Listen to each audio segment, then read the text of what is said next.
নমস্কার, সবাই কেমন আছেন? আশা করি সবাই ভালো আছেন। আজকে মঙ্গলবার আর আজকে আমি আছি লামডিংয়ে। দেখতে পাচ্ছেন লামডিং স্টেশন বা বোর্ড লামডিংয়ের।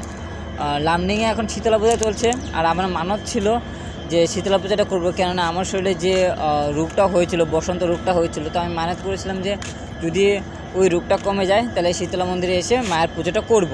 আর সেই জন্য আজকে লামডিংয়ে আসা। আর এই শীতলা পূজা উপলক্ষে যে 8 দিন ব্যাপী মেলাটা হবে এপ্রিলের 1 তারিখ থেকে এপ্রিলের 8 তারিখে, তো যারা আসতে চাও চলে আসো। আমি কিন্তু গেটের মধ্যে এসে পড়েছি। গেটটা খুব সুন্দর করে সাজিয়েছে, দেখতেই পাচ্ছ আপনারা। মন্দিরে প্রবেশ করার জন্য অনেক গেট আছে, 3-4টা গেট বানিয়ে রেখেছে, খুব সুন্দর করে বানিয়ে রেখেছে। সবাই পূজার ডালা কিনে কিনে সবাই লাইন দিচ্ছে, আমি ওখানে লাইনে দাঁড়াবো। যেহেতু আজকে মঙ্গলবার আর মঙ্গলবার বলে আজকে প্রথম পূজা, তো প্রথম পূজা উপলক্ষে অনেক লোকের ভিড়। প্রায় ঘন্টাখানেক আমরা লাইনে দাঁড়িয়ে এবার আমরা মন্দির পৌঁছে গেলাম। দেখতে পাচ্ছ মন্দিরটা কত সুন্দর করে সাজানো হয়েছে আর মায়ের মূর্তি তো অপূর্ব। আমি মন্দিরে পৌঁছে আমার হয়ে একজনকে লাইনে দিতে বলেছিলাম আর আমি ফ্রেশ হতে গেছিলাম। আমিও স্নান করে রেডি হয়ে গেছি, এবার মায়ের পূজা অর্চনা করতে হবে।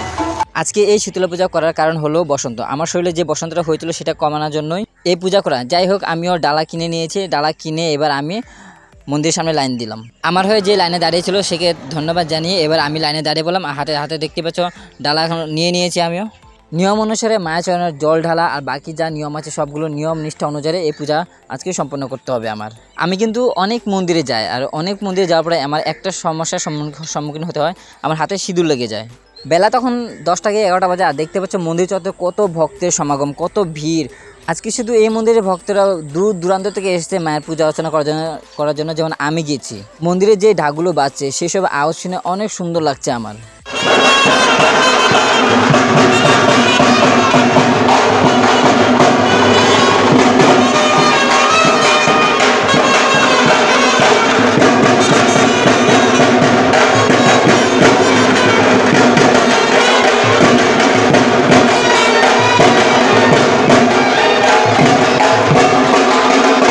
যাই হোক, আপনারা সবাই দর্শন করলেন মায়ের আর আমারও পূজা শেষ হলো।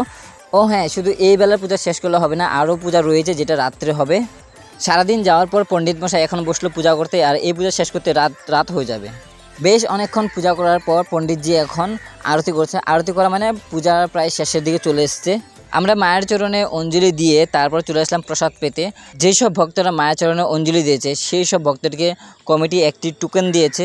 মায়ের প্রসাদ পাওয়ার পর এখন একটু রেস্ট করলাম। যাই হোক, ভিডিওটা এখানে শেষ করলাম। ভিডিওটা কেমন হয়েছে কমেন্টে নিশ্চয়ই বলবেন। ভালো লাগলে একটু লাইক করে দেবেন। সবাই সুস্থ থাকবেন, ভালো থাকবেন। দেখা হবে আরেকটি নতুন ব্লগে। So tata, bye bye.